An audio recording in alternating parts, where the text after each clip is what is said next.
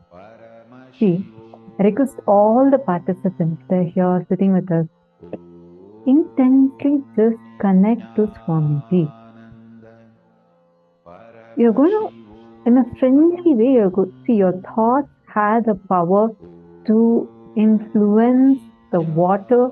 It has the power to move the needle the way you want it. Your will has that power.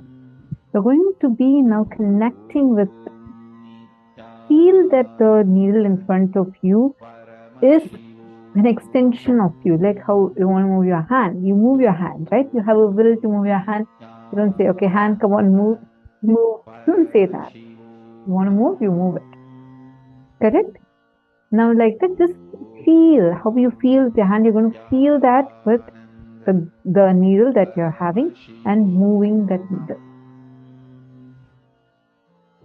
And same way, when you are sitting and levitating the object, like an eraser, just connect. The first time when we did this power manifestation, we got this initiation. I remember it was just before leaving the Kumbh Mela, 2016. Just before that, actually, our bus was ready. We had loaded everything, and all the kids were all like, getting into the bus. Suddenly, we got a call. We were like, Swamiji's calling all of you to courtyard immediately, and all of us, like 70, 80 of us, all of us ran to the courtyard, and Swamiji was sitting in the swing, and Swamiji initiated us. It was like in the little late evening period, and Swamiji was sitting in the courtyard in the swing and initiated us into this power. Swamiji told all of us to get a water bottle with water in it and get a small eraser. So we all got our erasers and we came. Swamiji told, now just chip off a small part of the eraser and you're going to put it into the water bottle. And we did so. Swamiji said, come on, now once it sank completely in, Swamiji said, now just look through your third eye and you're going to be able to levitate it up. Swamiji did a process, initiated us, and he started manifesting it.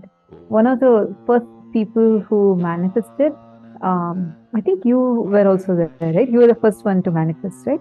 You and 2-3 more children.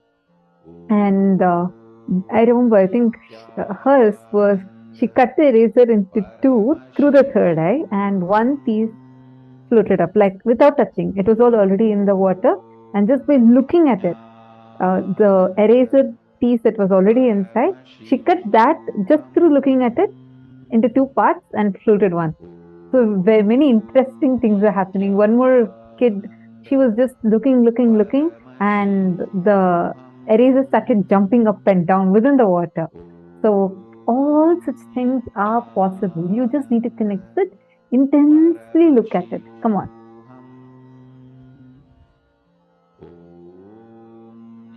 I request all the participants to do it.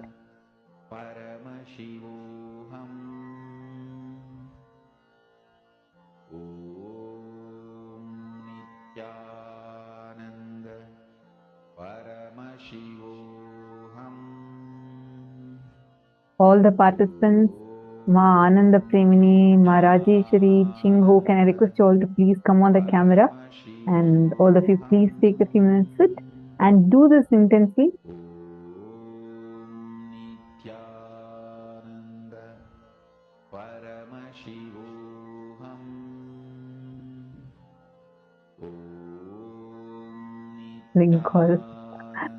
Lincoln Souza has posted, I don't understand math. I'll ask my mother, maybe she will know.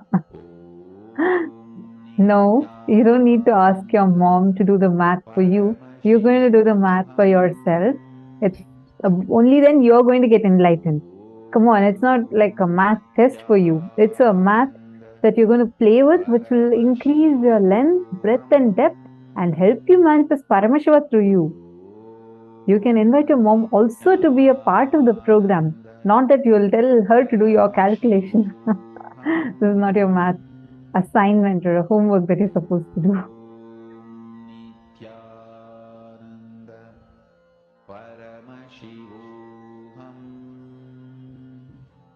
All right.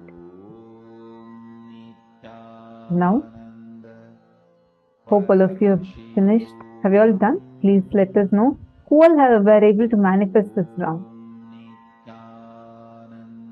Because the next session we are going to be entering into is a very exciting one, because we are going to be learning about how the rewiring of our brain happens.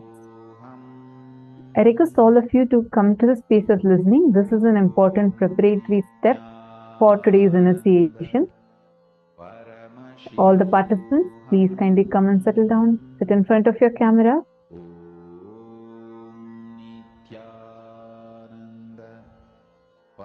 All right. Now, how many of you are able to relate with this? So, I'm going to tell you a situation.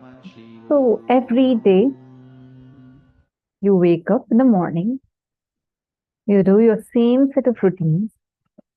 You brush your teeth, you go shower, and you get ready for your office. You get into your car, and you get into your car in the same way. You brush your teeth in the exact same way as you did yesterday and you did day before yesterday. Your hands automatically move, you brush your teeth. Then you go and shower exactly the way you did the day before and the day before.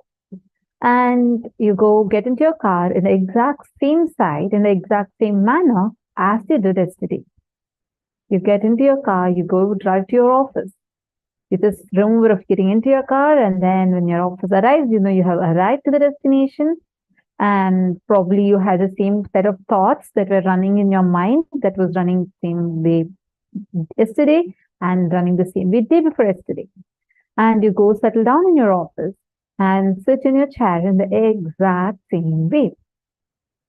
Then you finish your job, you come back to your home, do the things in exact same manner, head to your bed in the exact same way that you did the previous day, and you go to sleep. The next day repeats again. But you expect that something has to change. But you go on seeing there is a default cycle, like a monotonous cycle running again and again and again. How many of you are understanding this monotonous cycle that you're able to see in your life? If you are understanding this, if you feel like, yeah, that sounds more like me, please put in the chat. How many of you see that this is the way how our life is currently, like one default reality probably that's just going on and on and on? How many of you see that?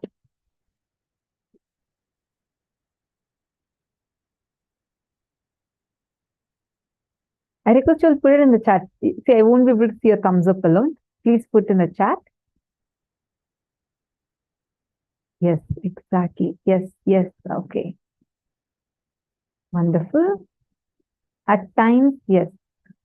Prithvi Prasad, why don't you see like how you wake up? Okay, whenever you wake up, do you observe that you wake up from the same side of the bed every single day? When you brush your teeth, the hand goes, it's not that you're aware, okay, I'm brushing my teeth like this and then this. No, you just go put your face on and then your hand goes like that. You're showering, your hands automatically help you. You are thinking of something else, right? It's not that you're aware of every single step. Am I right? And now I see you smiling and you're like, yes. See, understand that way is because our brain is wired in that manner. Now, what is this wiring of the brain? We need to understand this a little more so that you cognize what exactly is rewiring of your brain. Otherwise, it just sounds like some fancy word, but let's understand what exactly it means. Now, for you to blink your eyes. there is something happening from your brain to your eyes. Every time the brain sends a command, like an electrical impulse, it says, hey, blink, and then your eye goes that. You're listening, you're processing, multiple things are happening in your body. There are certain things, when you do it over and over and over again and again and again, it becomes like a strong neural pathway. What's this neural pathway? Again, not a very fancy word. It's very simple to understand. It's like your brain gives this particular signal to another. Your brain is made up of small nerve cells. It's called as neurons. It's like, visualize these are like a lot of nerve cells. There's like trillions of them in your small brain that is there in your head. This brain, this tiny organ, is sending so many signals continuously. So it has a very clear system. Visualize it more like a traffic system. So it has a clear pathway for each action. When you do a new action, the brain literally develops a new groove, like a new neural pathway to send that message. That's why when you were a baby, you were trying to walk. It took a few times for you. But then once you caught it, now at your will, you just get up and walk. You don't try to be aware that, okay, I'm taking my right foot and keeping, next my left foot and keeping in the front. Then I go like this. You don't go like that. Your body works automatically. This is because your brain is already hardwired now for you to be able to walk. So this is like the wiring of the brain. Are you all clear with what's wiring? Wiring means every time your neurons start, like you do the same action again and again, you develop that groove in your brain, which even when you're at your default, like you're not really aware, you automatically start doing it. In our young age, you would have seen like you want to get some qualities from your teacher, like you like the way your teacher talks, and then you try to repeat that same thing. You like the way your friend dresses, or if your friend laughs, you think that's cool, and then you tend to try laughing like that. And then you see in a few days, it becomes like your automatic thing. This is how new habits are all formed in us. And by, this pathway becomes so strong. All right. Now what's happening? It's strong, it's all set, it's there in my brain. What to do next? If it's there, it's automatically doing all my work. What's the exact reason? Am I supposed to even worry about rewiring of my brain? This wiring of the brain is not just stopping itself with monotonous activities alone, but also to many patterns, behavioral patterns and habits of your life. For example, every day in the evening, you exactly experience that downtime of you. Every day in the morning, you have the same kind of thoughts. You have the same set of thoughts that come inside of you, run inside of you. That automatic mechanism that's happening, or for a situation, you'll tell yourself, I am not going to get irritated. I'm going to be a really loving person. I'm going to be such a compassionate person. And there comes the phone from your spouse, and all this sankalpa you're taken is just going to... Just kidding. See, that is happening because now you're already having a clear neural pathway that you have consciously developed with all these continuous actions. That's why Swamiji says it's so important for you to do daily yoga, daily puja. Those grooves will also help you. Now, all your negative patterns are sitting in your brain and you are struggling. You're like, Swamiji, I'm trying my best to stop this habit, but it just continues to be there in me. For all those problems, that wiring of the brain, it needs to be rewired. So that is why today's initiation is going to be helping. Are all of this clear? Shall we now understand what is this rewiring of brain? So listen to the session intensely. Do you want to invite someone who you think should also attend today's initiation? Give them a quick call right away so that they don't miss this session. This session is going to set them the context of why rewiring of brain, what is rewiring of brain, and help them also to experience the way how you are going to be experiencing today. So take a quick few minutes to quickly send them a message. All right. So now let's enter into the main session now. Listen intensely. If you have any doubts, take a note of it so that you can ask us towards the end of the session.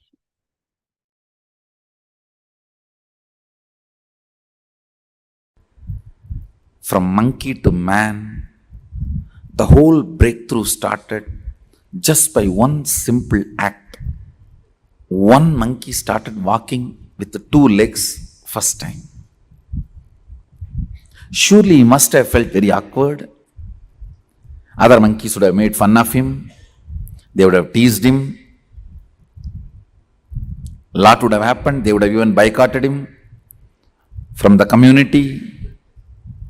He would have faced social boycott, whatever. For some reason, he decided to walk with 2 legs. Understand? That brought the first breakthrough. When monkey started walking with the 2 legs, the intense blood flow to the brain started going with less speed. Less speed means more possibility for the subtle grooves to develop. More subtle grooves means more subtle activities, possibilities opening up. Means more subtle abilities manifesting. That is the way the perception of consciousness became possible for the brain. Understand? The perception of consciousness became possible for the brain because the subtle grooves started developing in the brain due to less blood flow. Please, you need to understand, the word less blood flow should not be understood wrongly. The speed and the force gushing, all that was less, but whatever is needed continued to be available. It is this simple act made the breakthrough of monkey to man possible.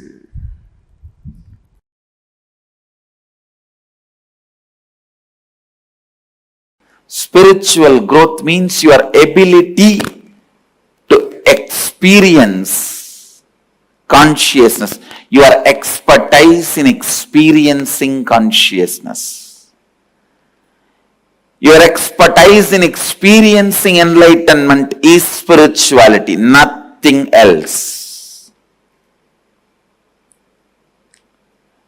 The subtle mind with tremendous awareness, the whole blood flowing into the brain, what your brain can catch as the experience of consciousness, subtlety of that experience, your expertise in catching the experience of enlightenment, pure consciousness, that defines how much you have grown spiritually.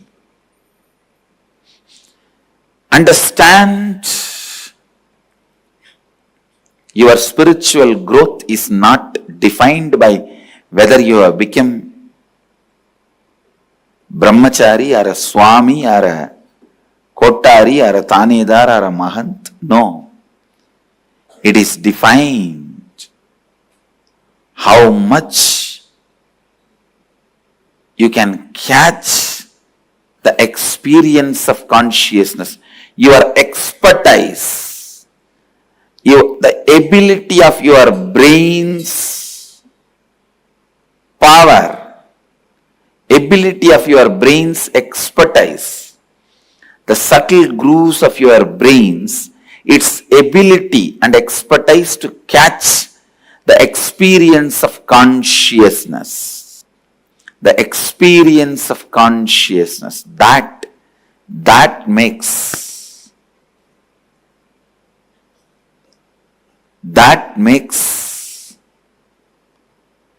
experience of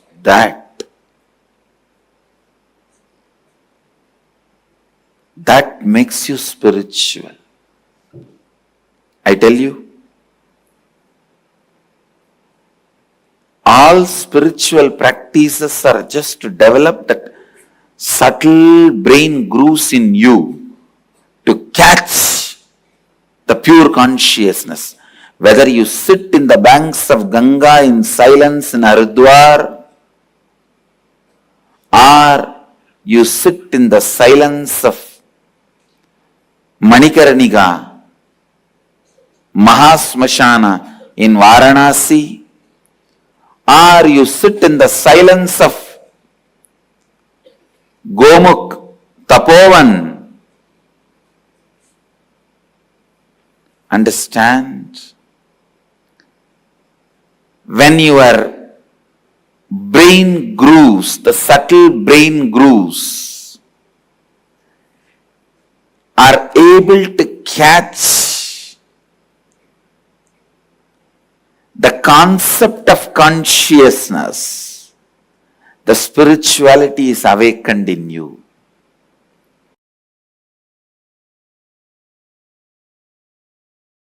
The other concept that, if I try and think about it too hard, really scares me, is because I can't wrap my mind around it, is the idea of infinity.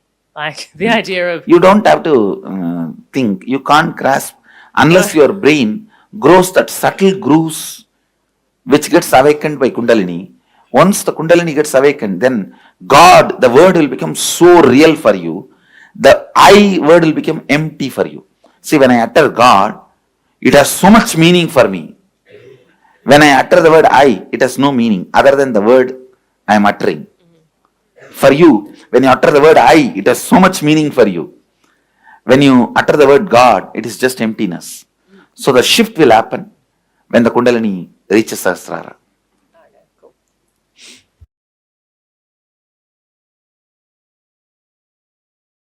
Listening is the first, most powerful step to increase your participation with life. Understand? When your participation with life increases, many of the pleasures which makes you powerless when you run behind it or after you get it will start losing its power over you. Many pleasures, when you start running towards it, it keeps you powerless. After you get it, you are kept powerless. Those kind of pleasures will lose power over you when your participation with the life increases. Listening heals you. Listening brings health to you.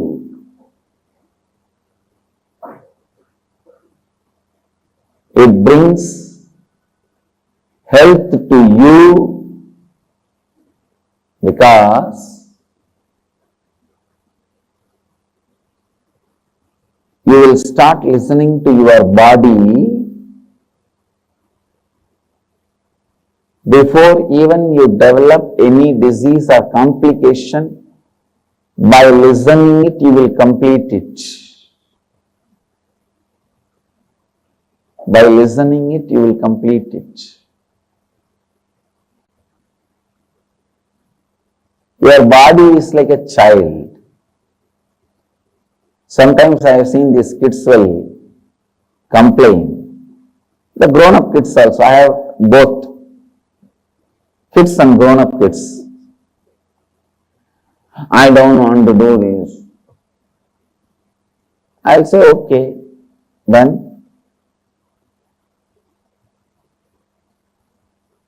after 2-3 minutes I'll say, no, I just told, but I'm going to do. I just wanted to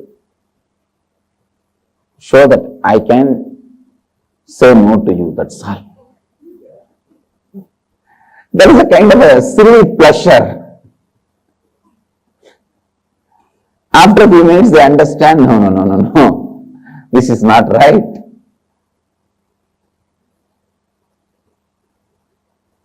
Just by providing listening, I awaken to their intelligence. You can do it. Bring this one quality, listening. That's all. You will see so much good thing in your life. So much good in your life. Such beautiful, wonderful things in your life. Just listening.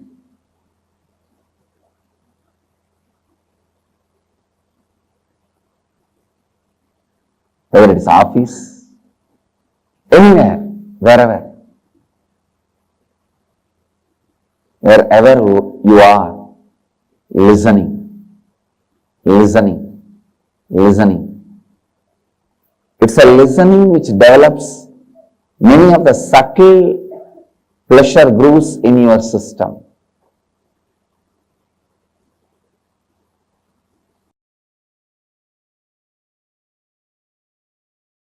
Paramashiva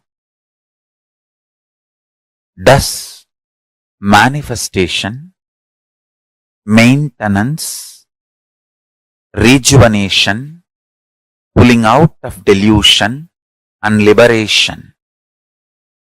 Satyojata, Tatpurusha, Vamadeva, Ahora, Ishana. These are the 5 phases. He resides in his supreme Paramashiva Swarupa as Ajomuha or Adhomuha, unborn, beyond form, formlessness. Is Paramashiva Swarupa. That Paramashiva Swarupa manifests with these 5 phases. As Sadashiva, Tatpurusha, Vamadeva, Ahora, Satyojata, Ishana. 5 phases. He manifests and does the Panchakritya, Srishti, manifestation, Sthiti, sustenance, Samhara, rejuvenation, Prabhava, pulling out of delusion, Anugraha, liberation. Understand? He does all these 5 jobs.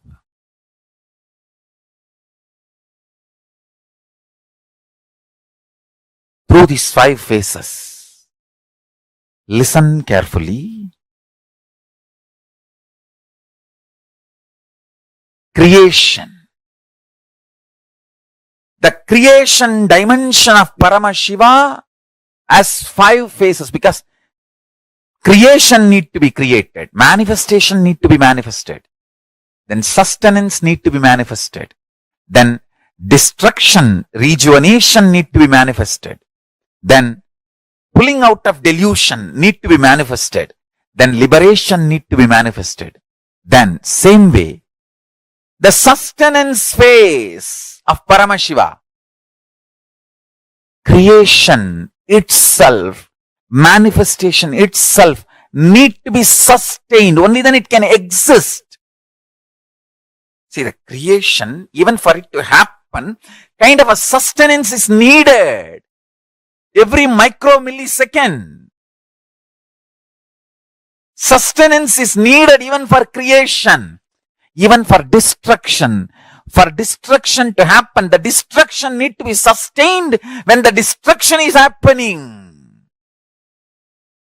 Pulling out of delusion need to be sustained when that is happening.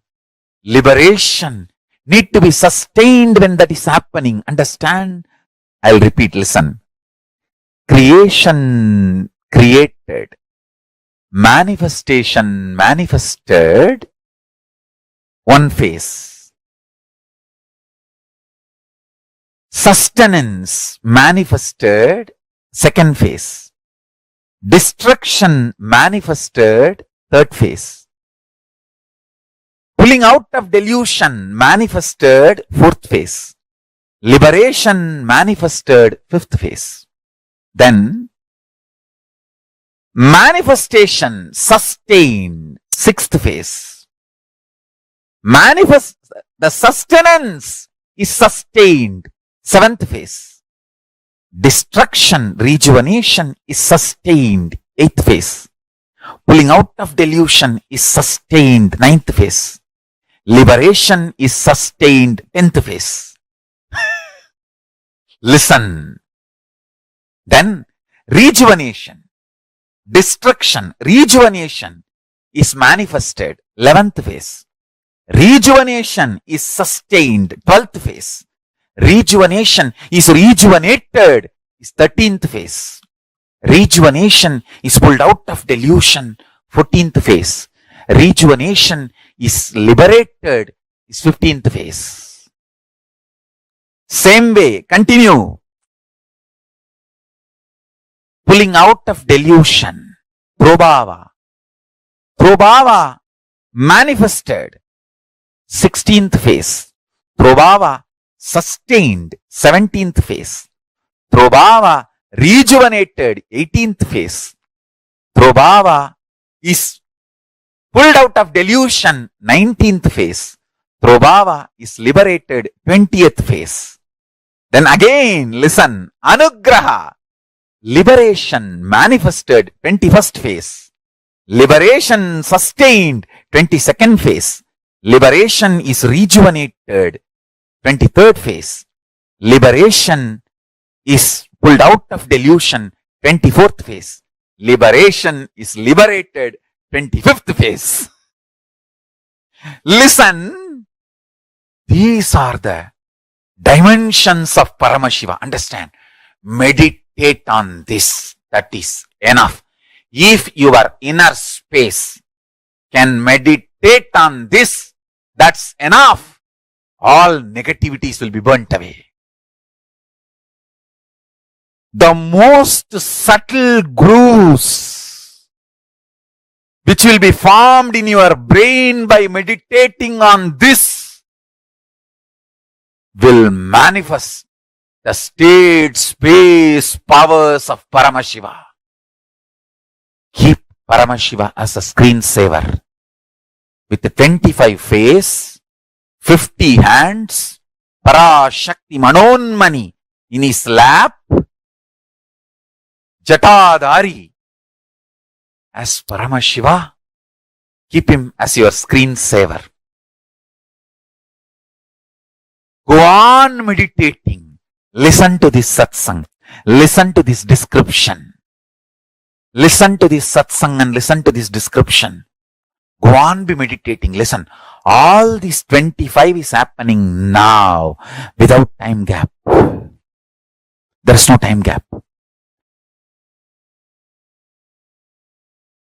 Universes are manifested, sustained for zillions of years, rejuvenated, pulled out of delusion, liberated, all this without time gap. Without time gap, with the period of zillions of years. This too is important line. Without time gap, with the period of zillions of years. Meditate on it. You will understand time as you understand does not exist. Kala exists as existential reality. Time is deluded comparative reality. This one understanding will liberate you. When Paramashiva becomes your fuel and health is built, knowledge is built, life is built, energy is built, you simply radiate Parashakti. It is eternal, I tell you. Just this one understanding. Do not have time-based fear and greed as your fuel, and do not be lazy, dull, dead, bored, depressed.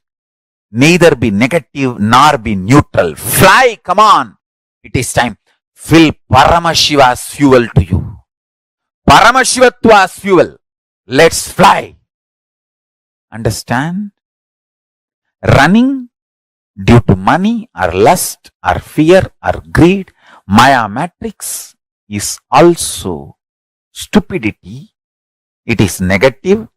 Same way, not running, just dull, dead, depressed, bored, tired, lazy, that is also wrong.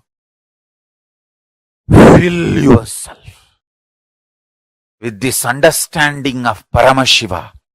How? All the Panchakritya, 5 actions in the 5 phase, PHASE. So 5 action in 5 phase. 5 PHASE is FACESS. So 5 phases of Paramashiva put together is 25 phases. So listen. When you meditate, all this is happening now. The kind of the energy awakened in you, power manifested in you, I tell you. Only for the Blessed One, Paramashiva reveals himself this detail. Even if you hear, only if you declare integrity to Paramashiva, he will make you understand it visually, even be able to cognize this. Whoever is able to cognize this and feel connected, you are initiated by Paramashiva. Paramashiva is directly blessing you and manifesting through you. Understand?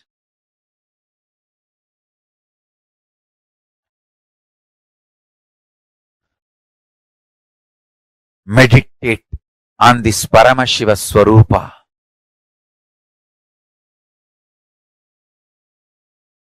Paramashiva beyond forms and formlessness, manifesting as Mahasadashiva Swarupa with 25 heads and 50 hands and 75 eyes and beautifully with Parashakti, Manonmani. Meditate on this being with this understanding of 25 dimensions of Paramashiva. Creation created, creation maintained, creation rejuvenated, creation pulled out of delusion, creation liberated. I can repeat this like a song again and again and again, tirelessly. Type at least once by your own, either by handwriting or type. Type on your own, because you need to meditate on it. You need to grasp it. Bow down to Paramashiva. Understand? Pray to him, please reveal these truths. Fill me reveal these truths, manifest in me. Even if you understand, you will realize how each moment cells are created in you, sustained in you, rejuvenated in you, pulled out of delusion and liberated. You will see how in your life all these 25 happening. You will become Lord of your life. When you become Lord of your life, you will simply connect with Lord of all lives.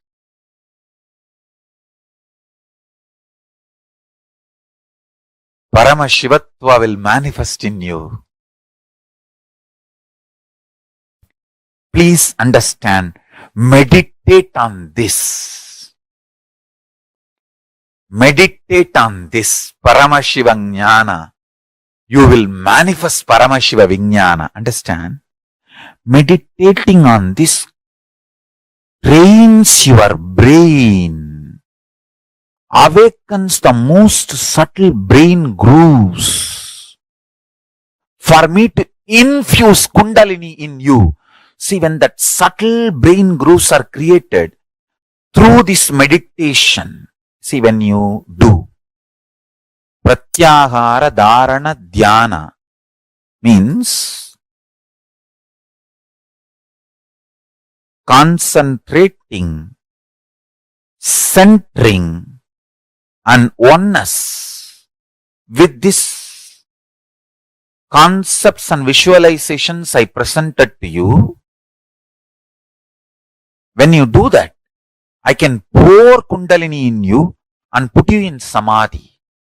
Then naturally, simply Paramashiva manifests in you. Understand? I am requesting you to meditate on these principles, on this truth, so the vessel is created. I can pour the Kundalini Shakti in it.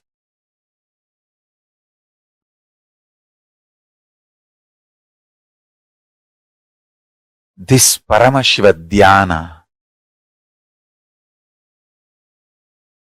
try to do this continuously. You will see the Kala Bhairava and Mahakali manifest and bless you.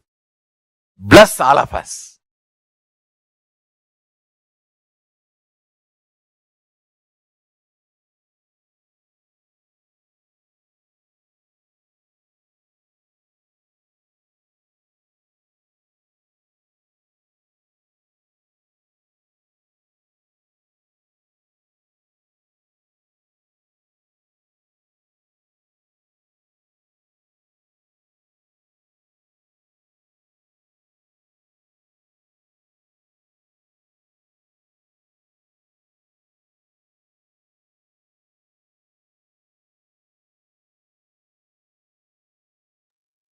Yes, Nithyananda.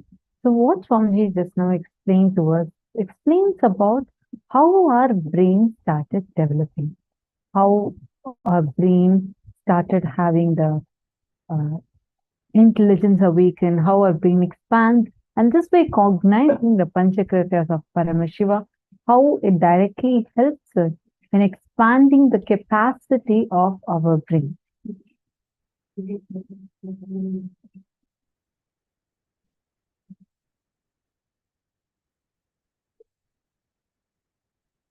Now, all of us are going to spend a few minutes in writing what all you have understood. Just take a few minutes, quickly write down everything that you have understood from the session.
Sorry for that. Now let's understand the rewiring of our brain a little more deeply. See, every time you do a particular action, a particular engram, that engram gets deeply, it's like a river canal. Like every time you repeat a certain action, it just gets deeper and deeper inside of you. How does initiation help us to come out of that? See, how many of us are struggling with some habit, something that you feel like I have tried earlier to come out of it, but I still feel like, I'm struggling with that. How many of you? I mean, literally all of us have something like that, right? See, that is because the samskaras, the engrams, create mental grooves in the brain, like river lands in sand, that let water run in a certain pattern. They say each time that we react in a certain way, for example, getting angry, we strengthen the power of that particular pathway. It's a very important thing for us to understand. More and more you react in a certain way, more and more you're strengthening that engram. If you are habituated, let's say, to fall sick due to any stress or fear, and you encourage, you strengthen that engram of falling sick due to stress, understand, if you are really feeling stressed or fear or anxiety, do something really active. Otherwise, you are going to be going back to the same pattern. Anything when you consciously say, okay, now I'm going to be changing this habit, you need to repeat it a few times. That's through conscious effort. But what about the ones that are already there? These ones just dry up inside of you just when you stop cherishing it any further. Like every pattern, see, many times we all create something called addictions, right? For example, let's say every morning, when you get up in the morning, you reach out automatically and your brain goes like coffee, and you reach out and you pick up a cup of coffee and you drink it. Now, every time you do that, you are wiring your brain to the moment you wake up. How many of you have noticed it just happens unconsciously? Like previously, she was explaining about driving, or she was explaining about things that you do in the morning, brushing the teeth, which does not really require your brain to process or bring awareness. Like many times, you will automatically know, even when you're driving to your office every single day, the moment you sit in the car, when you get down of the car only, you will really like remember, oh, you have reached the office. But you will know when to take left, when to take right. It's more like an automated process inside of you, correct? Am I making sense? How many of you getting it? See, there are many things which our brain gets trained to do a certain way. Every morning when you reach out to drink a cup of coffee, your brain creates a command in you. It's called a synapse. In scientific language, it's called a synapse. So now, every morning when you get up and let's say you're drinking that coffee, your brain is forming that synapses inside of you. So that synapse gets closer and closer. It's something like this. So there's two synapses in your brain, and each time you do the pattern, it becomes closer and closer and closer. Now, that is how the addictions or those type of patterns start in us. Every morning, automatically your hand will reach out, go pick up the cup of coffee and drink it. That is why after beyond a certain point in time, it becomes such an ingrained part of us. We don't even need to like struggle. Automatically our hand reaches out and it happens. Same way, when you have to break a pattern, when you have to do the reverse, you have to replace an existing pattern with another one. That replacing, or I should say that process, is exactly what is called as rewiring of the brain. Elcom Flatty, sorry, I'm not sure if I'm getting your name correctly. Elichem Flatty, are you here for the first time? Nithyanandam, very nice to see you sitting here. Welcome to this program. Are you here for the first time? No? Yes? You can let me know in the chat. You won't be able to unmute. If you could please let me know in the chat.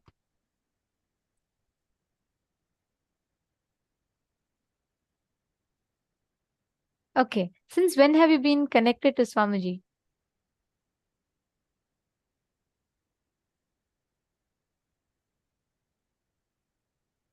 Sai Shyam, Nithyanandam. It would be nice if you also come and sit in the camera. I see you saying Nithyanandam.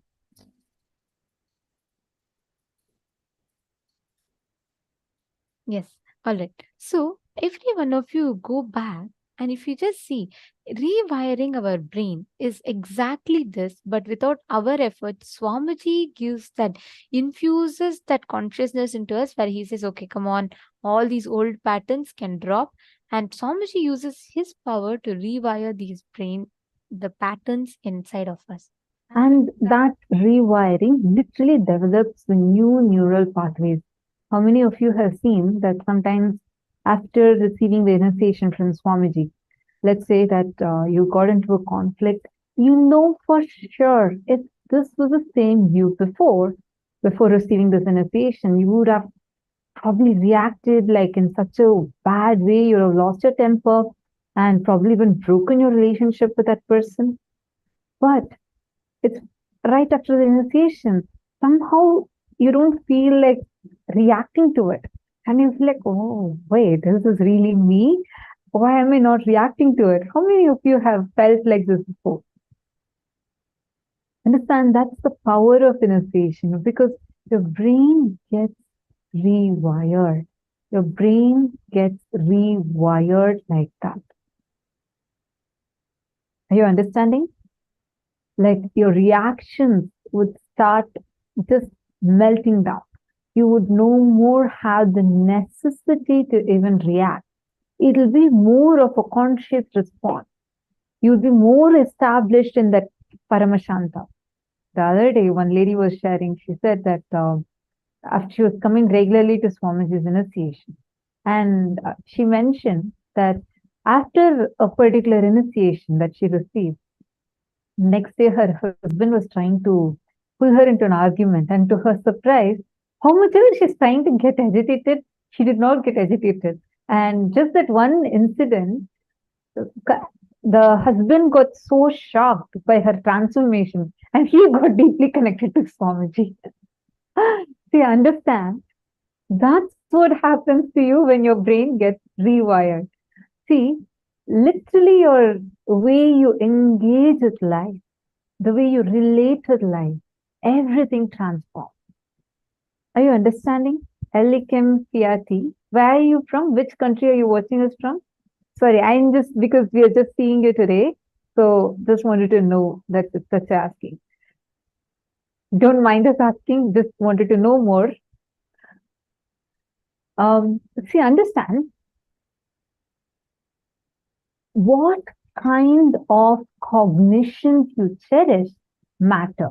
What kind of thoughts are you entertaining inside of you?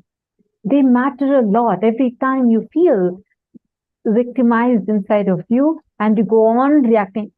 That's why only when addictions, many things are actually associated with it. Let's say smoking, for example, for smoking. Actually, there is an incident that happened. One person had come to Swamiji to receive initiation, and he came and he literally cried to Swamiji. He said, Swamiji, I became a chain smoker. I'm not able to get out of this addiction. I had tried multiple rehab centers. I tried so many things, and I feel so addicted to smoking, and I'm not able to come out of it. Please help me. And Swamiji asked, okay, tell me exactly when was the first time you started smoking? So this guy said that the first time I started smoking was, actually I had never even picked up a cigarette, but once my father scolded me for it, even though I had not done it. So just to challenge him and to prove to him that I can do it, he said that he went and he started smoking first. The first 2-3 times he did it for that kick that he got. Every time he'll remember that father's face And the whole thing, out of that anger, he did it. But the third, fourth time onwards, it was not he who was smoking the cigarette started smoking him, meaning he became so addicted to it. He could not, even a single day could not pass without him smoking at least 5-6 cigarettes. So he told this to Swamiji, and Swamiji said, don't worry.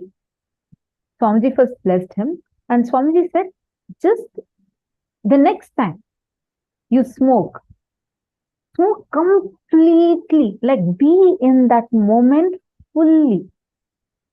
Enjoy every bit of the smoke. Enjoy the whole process completely.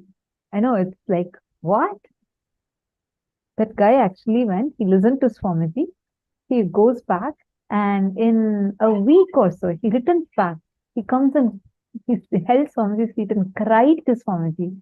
He said that what he was struggling, the incident, the first time he started smoking was when he was in his 12th grade.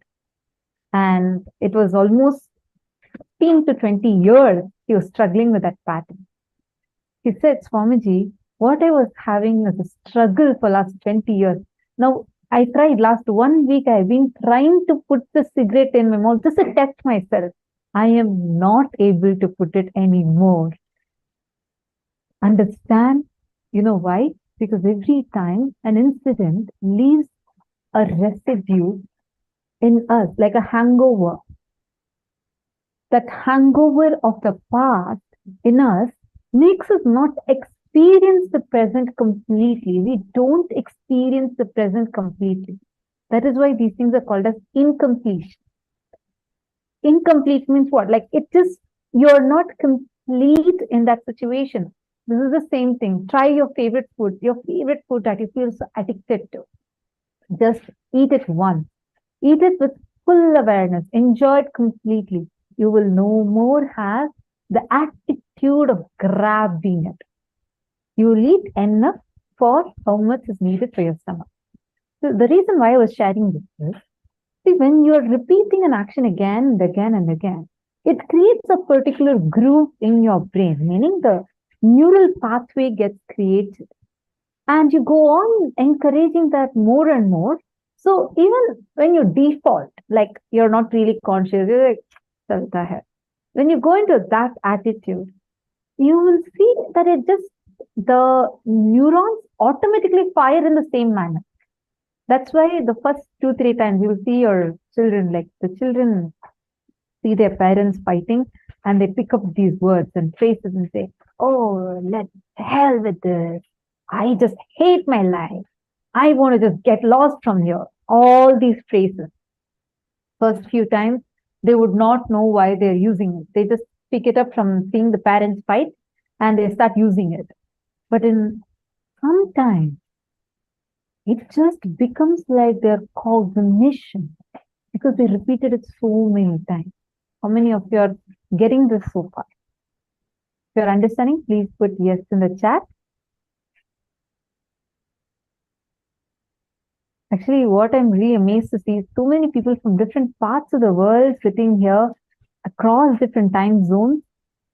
Anyone here sitting from India, Malaysia, Asia zones now? Because I know it's pretty late in the night. So that's actually every time I see like so sincerely, so many of you sitting from different parts of the world. It's like, wow, it's so amazing. It shows all of your sincerity to experience this. Ma Durga Devi, you're from India, right? Ma Durga Devi Lata.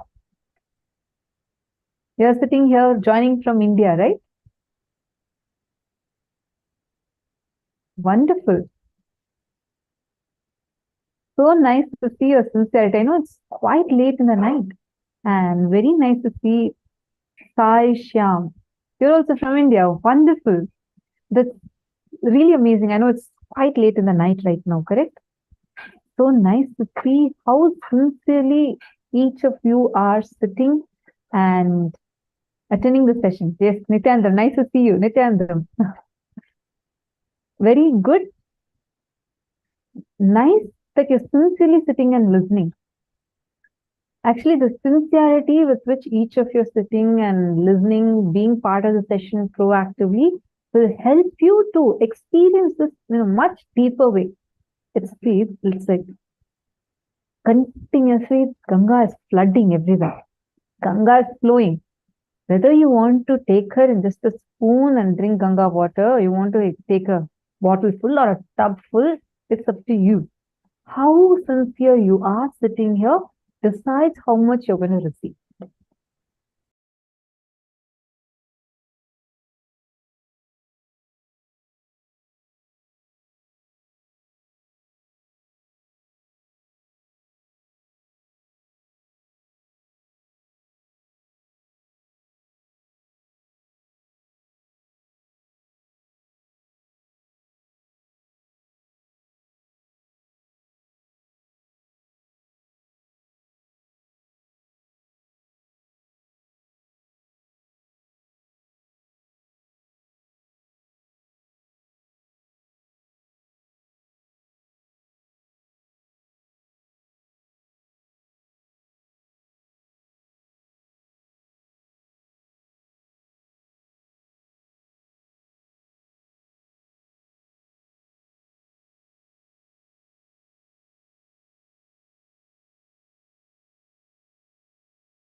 Sorry for the technical glitch.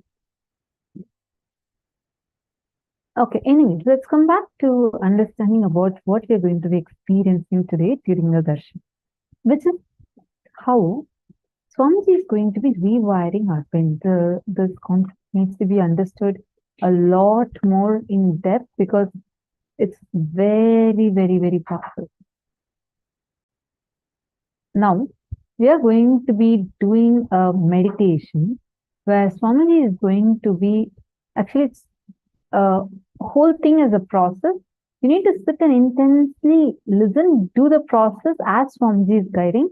Sit with your head, neck, and spine in a straight line and do the process sincerely. We're going to be entering into a meditation. Can I request all the participants to sit up, sit properly?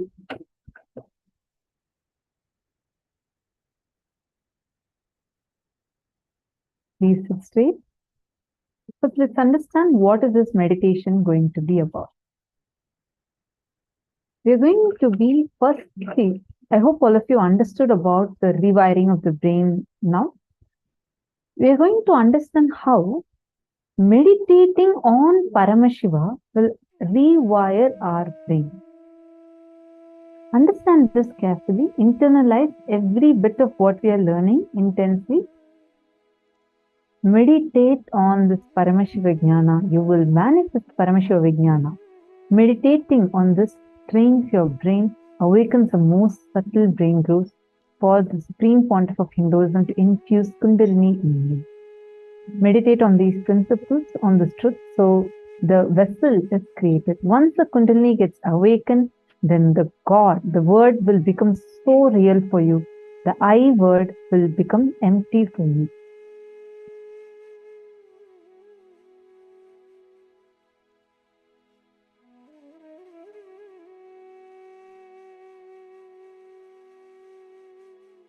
Okay, now first step. Please get at least 3 sheets of notebook size paper and then a pen.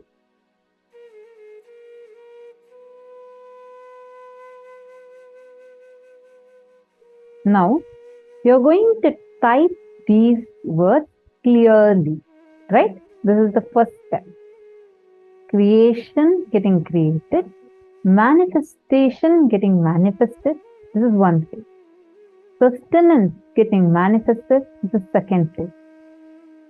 Now, so how Swamiji explained all the 25 phases and phases of Paramashiva, PHA, SES, and FACES.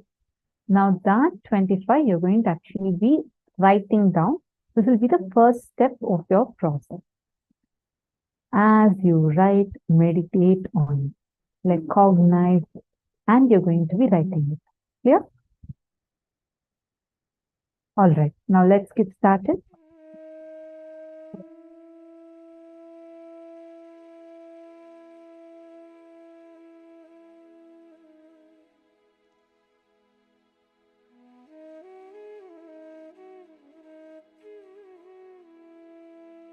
please write down, or you can even type it out, but no copy pasting. You should clearly type every word.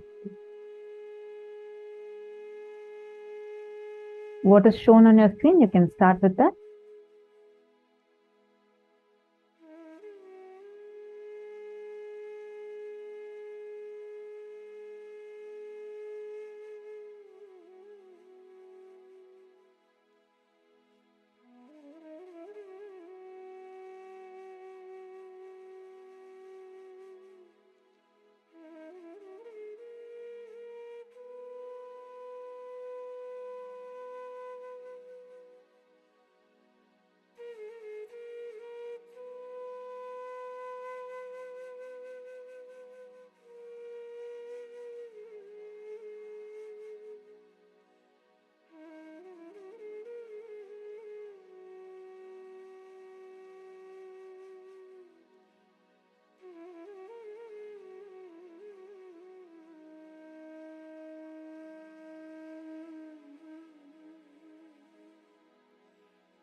Okay, now let's go to the next slide. I'll just give you a few minutes so you all can write on each step. Please write on each page. You should write down. Please write this down now.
Hope you have finished writing it down.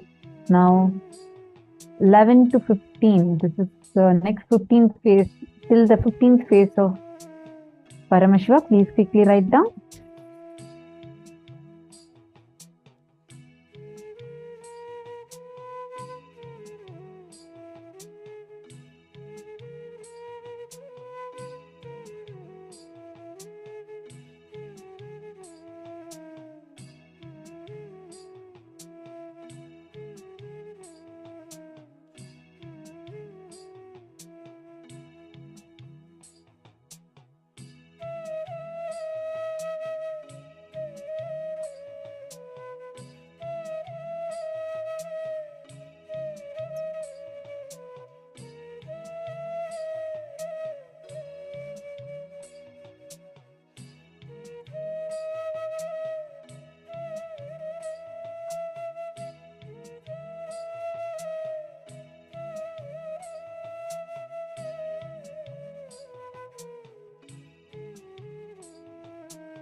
All right, hope all of you have finished this step.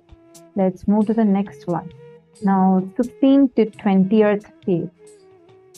Please quickly write down.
I see Ma Odilia Fernandez, Nithyanandam, I see your message.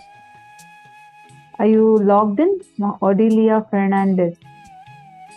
If you are still logged in, please let me know. Just put yes in the chat. Because I just want to tell you, you can ask this during the darshan and receive direct blessings from Swamiji.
All right, I hope all of you have finished till now. Now the last 5 phases are there.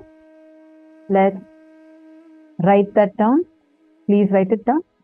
Jenny Tran is asking, please tell me what is the meaning of Tirobhava.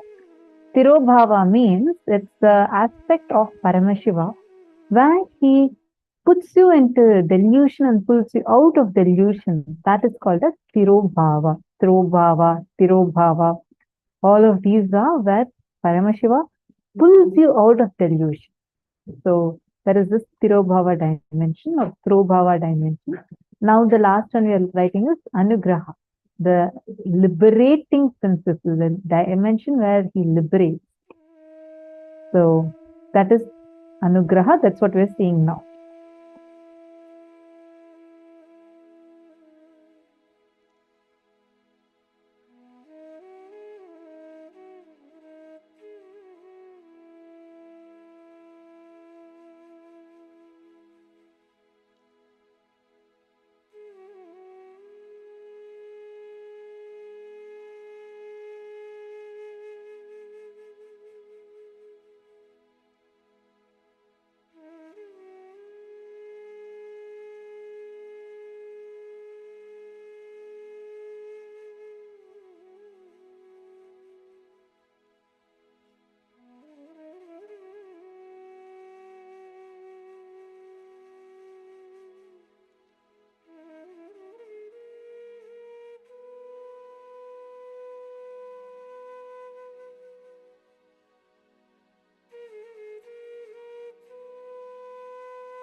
All right.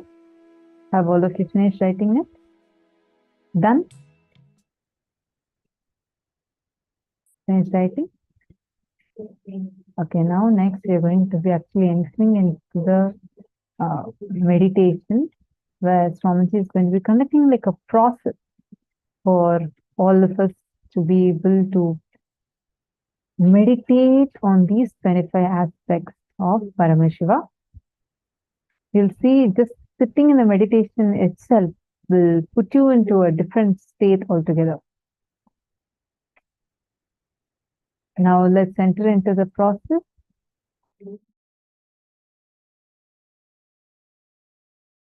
Listen to this great truth. Declare your integrity to Paramashiva. Request Paramashiva. Only with His grace you can even bow down to Him. Ask Him to give you the grace to bow down to Him, connect with Him and have devotion and manifest Him.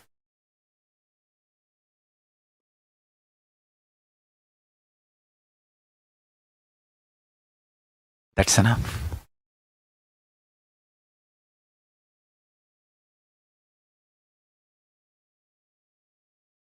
That's enough.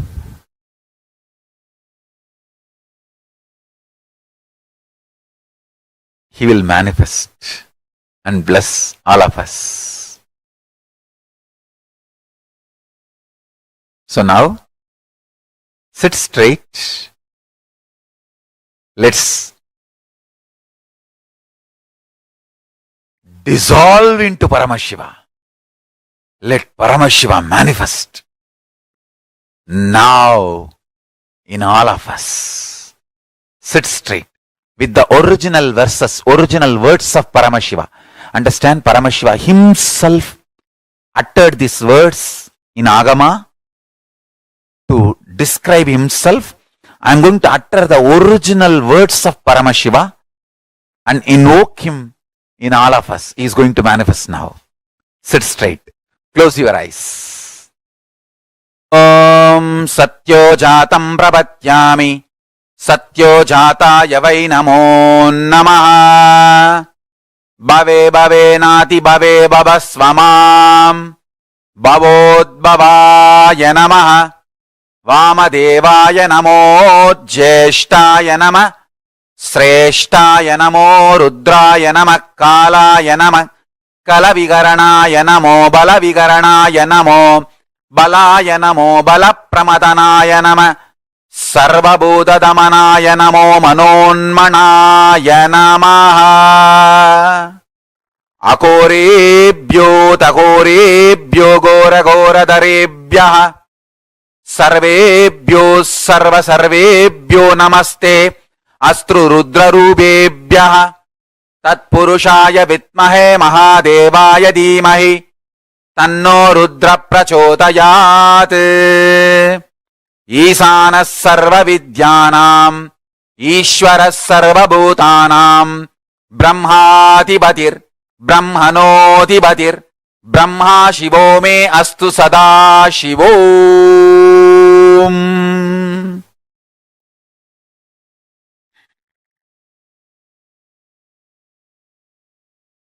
Meditate on Paramashiva with 25 heads.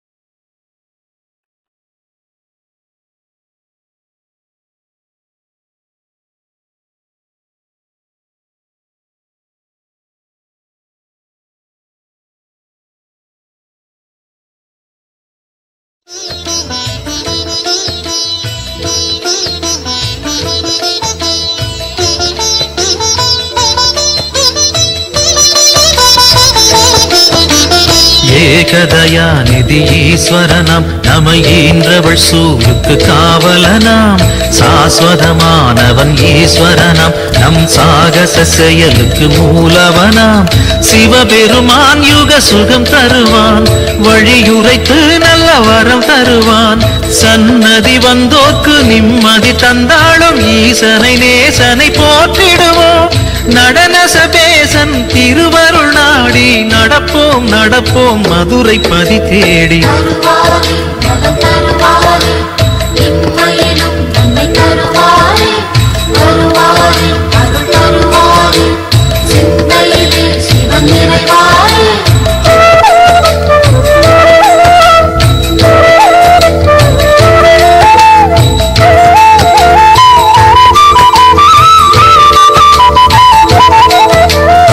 நஞ்சுண்டநாதர் Sivan போற்றி அந்த சந்தியா காலத்து சனி போற்றி நவசந்தி தாண்டவ குரு போற்றி அந்த மகா பிரதோஷ நாள் போற்றி தேய்பிறையில் அந்த வளர்பிறையில் தேடிச் சென்றால் அருள் கூடிடுமே நர்த்தனம் காட்டும் ஆடிய பாதம் திருமுகம் கண்டால் நலந்தானே தேடிடும் கண்களில் ஆடிடும் பாதம் தெரியும் தெரியும் இது நிஜமே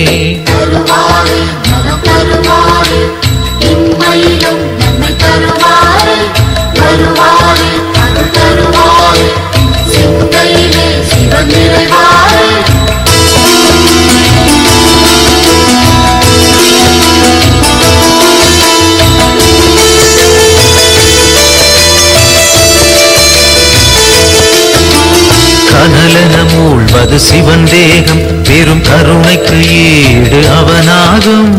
ஐந்தனானது பிரதோஷம் நல்ல சுபிட்சத்தை அருள்வது பிரதோஷம். பௌர்ணமியில் சிவ பூஜை செய்தால் சிவனவனின் அருள் நம்மை சேரும். ரிஷபத்தில் தோன்றும் ஈஸ்வரன் கோலம் பார்த்திட கூடிடும் சந்தோஷம். திருநீரு பூசி திரிசூலம் தாங்கி இறைவன் அருள்வான் கோடி வரமேந்தி.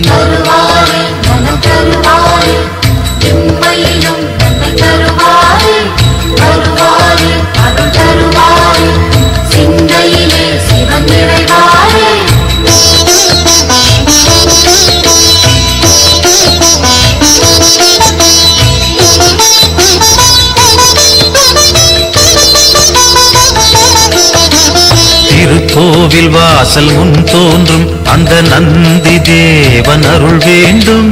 பிரதோஷ காலம் வரும் நேரம் அவன் திருவருள் யாவும் கைகூடும். எம்பெருமான் வரும் வாகனமே எப்பொழுதும் நம் துணை வருமே. முன் நின்று நந்தியின் காதினில் கூறிடும் செய்திகள் சிவனது செவி சேரும். இம்மையில் நலம் தரும் சிவனது அருளால் எடுத்த செயல் யாவும் ஏற்றம் பல காணும்.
पशुपतये नमो नमः।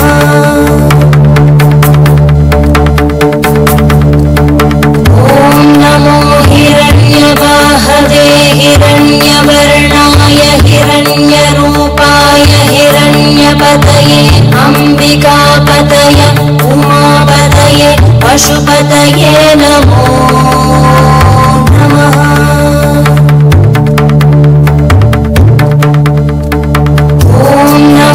हिरण्यवाहवे हिरण्यवर्णाय हिरण्यरूपाय हिरण्यपतये अम्बिकापतय उमापतये पशुपतये नमो नमः।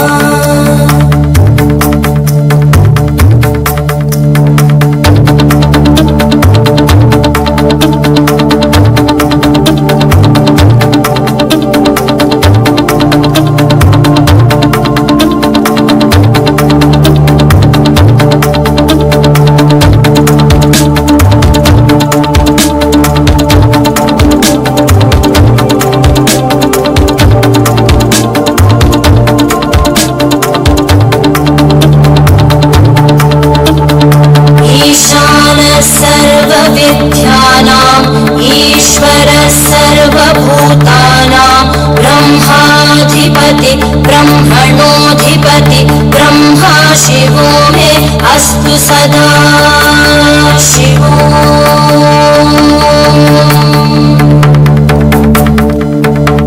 ईशानः सर्वविद्यानाम् ईश्वरः सर्वभूतानां ब्रह्माधिपति ब्रह्मणोऽधिपति ब्रह्मा शिवो मे अस्तु सदा शिवो।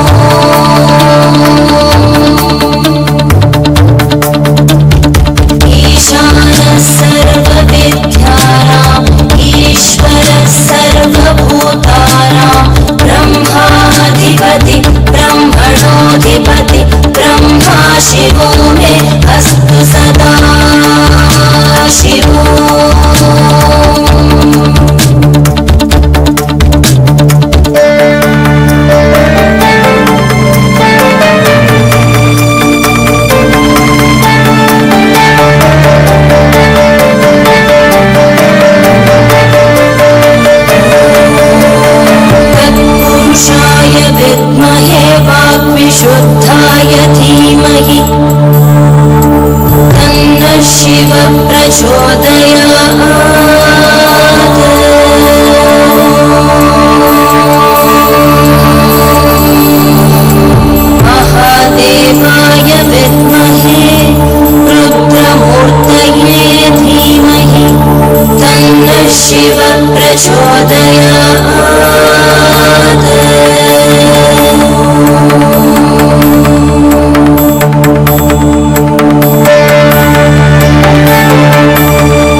नमस्ते अस्तु भगवन् विश्वेश्वराय महादेवाय त्र्यम्बकाय त्रिपुरान्तकाय त्रिकाग्निकालाय कालाग्निरुद्राय नीलकण्ठाय मृत्युञ्जयाय सर्वेश्वराय सदाशिवाय श्रीमन्महादेवाय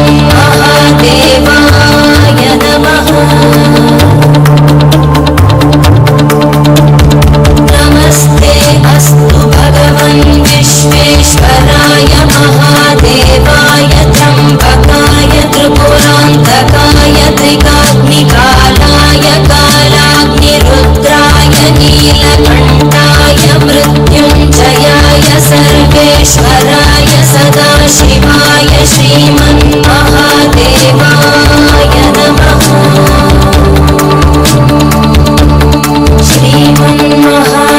श्रीमन्महादेवाय नमः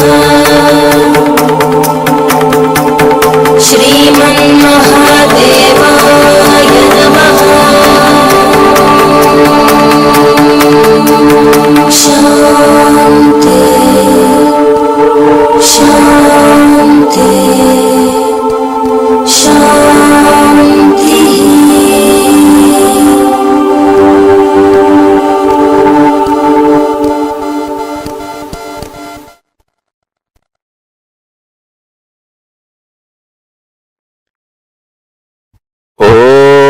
ఓం సత్యో జాతం ప్రపద్యామి సత్యో జాతాయ వై నమో నమః భవే భవే నాతి భవే భవస్వమాం భవోద్భవాయ నమః వామదేవాయ నమో జ్యేష్ఠాయ నమః శ్రేష్ఠాయ నమో రుద్రాయ నమః కాలాయ నమః కలవికరణాయ నమో బలవికరణాయ నమో బలాయ నమో బలప్రమదనాయ నమః సర్వభూతదమనాయ నమో మనోన్మనాయ నమః అకోరేభ్యో తకోరేభ్యో ఘోరఘోరధరేభ్యః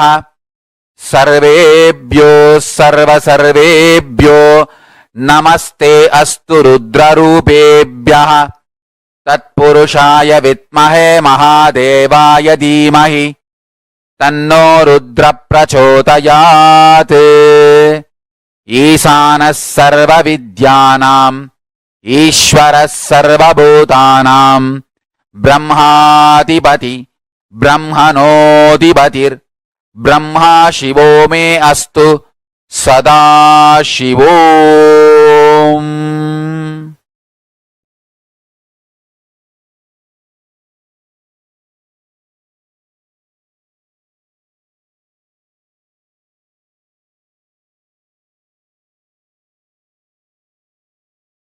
ఓం Nityananda Paramashivoham.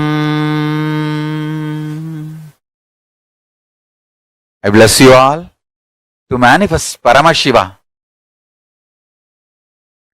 I'll continue in the further satsangs to explain each of the Murtis, Sadashiva Murti, Tatpurusha Murti, Ishana Murti, Vamadeva Murti, Ahora Murti, and take you to the deeper levels of Paramashiva's experience. So now, don't miss the satsangs, next satsangs. That's one. Second, essence of today's satsang is universe is not obligated to make sense to us Only we are supposed to be making sense to universe and declare this to Paramashiva, your surrender and integrity. Request him to manifest in you and your life. So with this, I bless you all. Let's all radiate with integrity, authenticity, responsibility, enriching, causing, living Shuddhatvaita Saivam, Paramashivoham, the eternal bliss, Nithyananda. Thank you. Be blissful.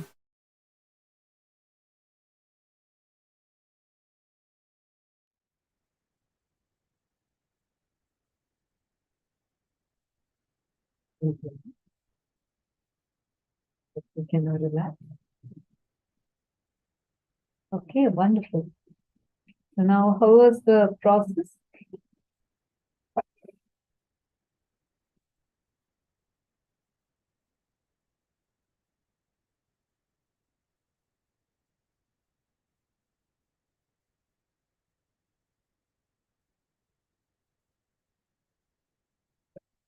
Oh, sorry, I'm just seeing your question now, Eugene Kim. Okay, you're saying about the phases and phases of Paramashiva. You have some questions. So every phase, like for example, the delusion phase needs to get manifested. That is different from the manifestation phase being put into delusion. These two are two separate phases. You need to chew on it a little more. It cannot be just grasped by your logic. It takes a lot of time for you to chew it, to see where all it applies in your life, and from within it will come as an understanding. Right. Now, in the same space that each of you are in, looks very nice to see all in a deep meditative state. Let's enter into the power manifestation session. Let's all do a quick round of power manifestation now.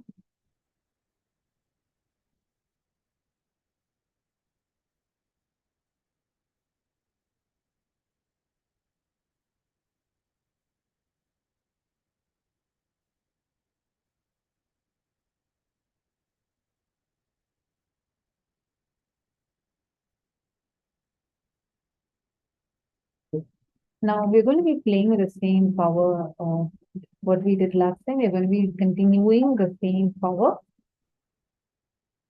Where you are going to be doing the power of consciousness over matter. How many of you are able to successfully roll the coconut from your own palm or from another person's palm? Who all are able to successfully do that? Anyone here who is not able to manifest that power yet? If you are not able to manifest, can you put no, I have not been able to manifest? Please post that in the chat. If you have not been able to manifest, the very first level itself.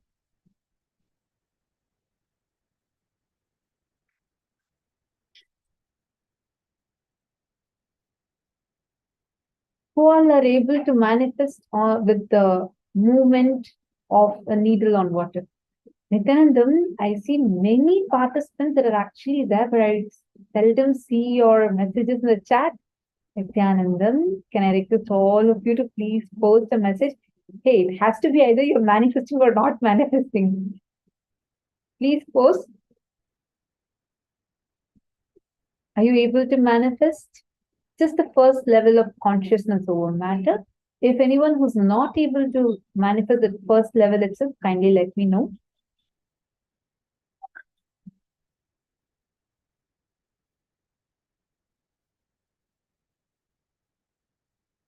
Teng Fongson and Eli Kim, Asim, Hugo, Nityanandam, Hugo, how are you doing? Nice to see you.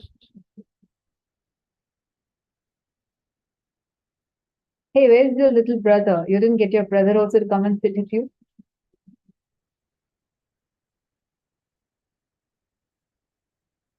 Okay, all others who all are able to manifest this, please let me know. And who are not able to manifest also, kindly let me know. See, this power manifestation, there is understand. This time of power manifestation is too precious. Understand, don't underestimate this time that you're having. Don't use it to take a break or anything like that. Use this power manifestation time. It's like a time you're spending on earning conscious currency. Okay, many not able to manifest it. Okay. Now we're going to go back to the basics. I request all of you to please pick up your Atmalinga. Take your Atmalinga and you're going to put your Atmalinga on your palm. Your Atmalinga, please place it on your palm.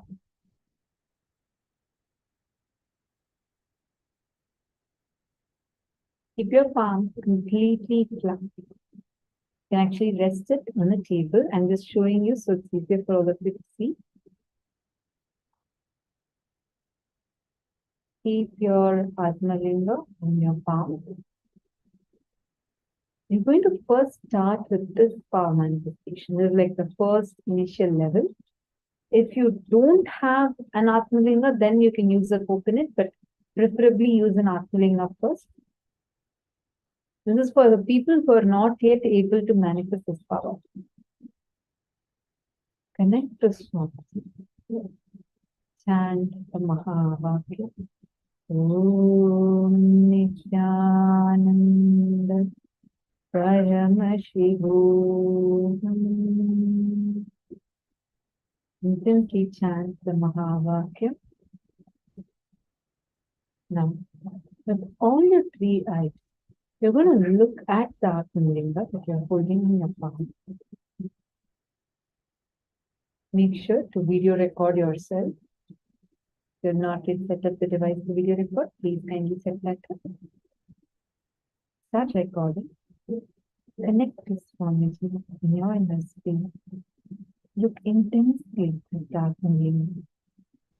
And just look, will for it to start moving. You're going to intensely create that will. And you will start seeing the Atmalinga will start, first you'll feel like it's vibrating. You'll start feeling the movement of the Atmalinga in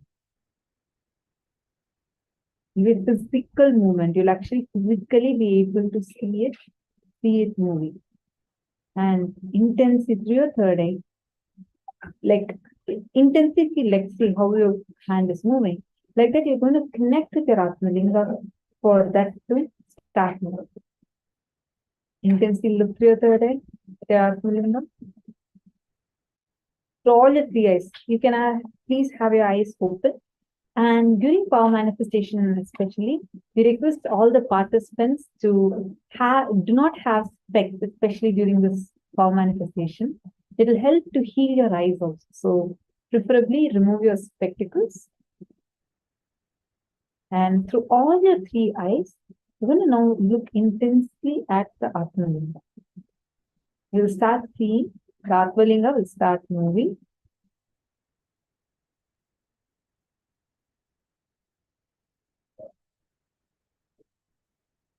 Make sure your hands are not moving.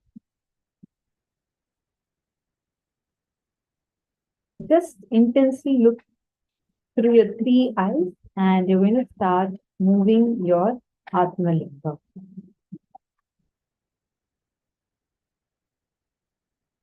Come on, all of you manifest together.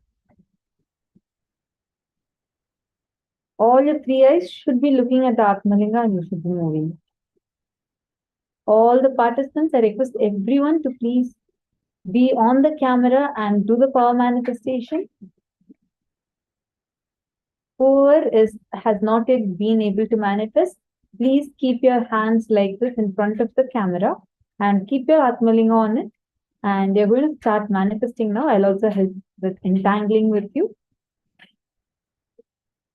Chant the Mahavakya intensely. We are also going to be playing the Mahavakya to help you.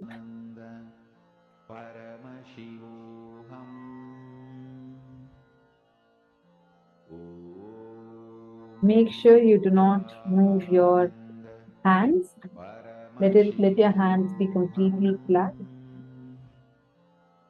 Should make it keep it completely flat like this. And you can actually rest it on a table or something, so it's more easier. And through all your three eyes, look at the Atmalinga.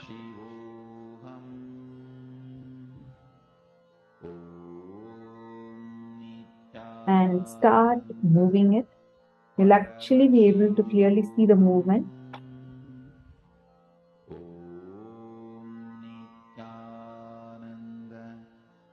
Intensely connect. See, all your three eyes should be looking at the Atmalinga. Don't get distracted. Very good. Do not, see, I'm seeing some of you shaking your hand like this. See, your hand should be straight. You should not be moving like this. Your hand movement should not cause the movement of your Atmalinga. Your hand should be flat and just keep it straight and move it just with your intention to move. Good.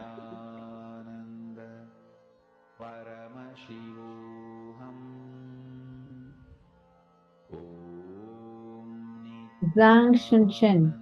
Can you please keep it in front of the camera? Could you please turn on your camera? I'll connect, like I'll entangle with you now. Elikim, you moved a lemon. That's wonderful. Have you taken a video of it, Elikim? If you have not taken, sorry, I apologize if I'm not pronouncing your name rightly. Have you taken a video of the power manifestation? If you have taken, please post it on the group. If you have not yet taken, I request you to please take it now. Come on. Ma Nitya Ganga, I see you're keeping it like this. See, because then this and this both would move. Keep your hand palm flat. Ma Nitya Ganga. Keep your palm flat, straight like this, and just create an intention. You don't need to hold it like this. I'm just showing it here so it's easy for everyone to see. Keep it like flat on a table, so that like you will start manifesting it. You will connect and you'll actually start doing the power manifestation rather than trying to balance with your hand. If you keep it like this, what happens is your hand automatically tries to balance it. If you put it flat on a table, it will help as a support system, so you'll be able to do the manifestation properly.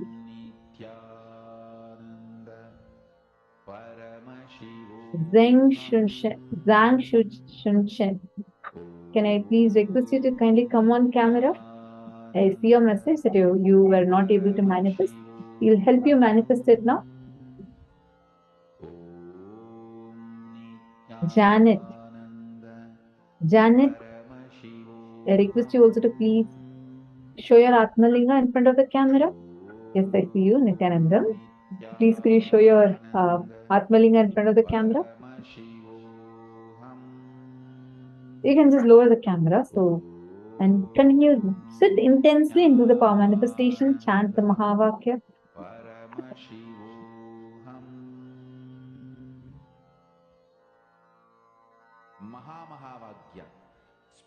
Wonderful. Very nice to see so many of you intensely sitting and doing the power manifestation. For Paramashiva. This Mahavagya is spiritual lullaby for you to fall into samadhi. Suprabhatam, wake up song for Paramashiva to wake up in you. Just remember this one powerful cognition. This Mahavagya. Chant the Mahavakya. Intensely chant the Mahavakya. For samadhi and Suprabhatam, wake up song for Paramashiva in me. For Paramashiva to manifest. With this one spiritual powerful cognition, chant this Mahavagya.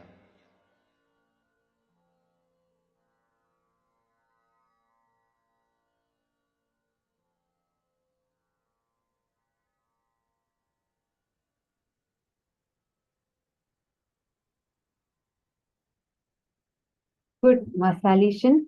Just look through all your face, just look at the Atmalinga and it'll start rolling like this. Intensely chant the Mahavakya. Very good. Nithyananda, you have actually kept your Atmalinga on your Kurmanadi. This is Kurmanadi, you have kept your Atmalinga here. Very good. Just actually, you'll be able to even lift your Atmalinga straight. Chant the Mahavakya. Intensely connect to Swamiji. With this one spiritual powerful cognition, chant this Mahavagya. Om Nithyananda Paramashivoham. Om Nithyananda Paramashivoham. Chant Mahavakya. How many of you already started feeling the movement? Nithyananda, do not move your palm, just keep it rested. If you want, you can put like a support. You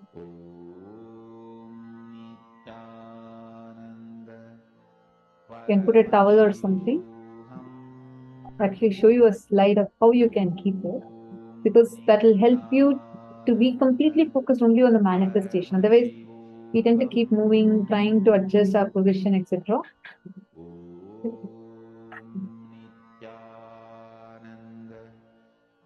Just take a moment and keep your palms straight, absolutely straight like this.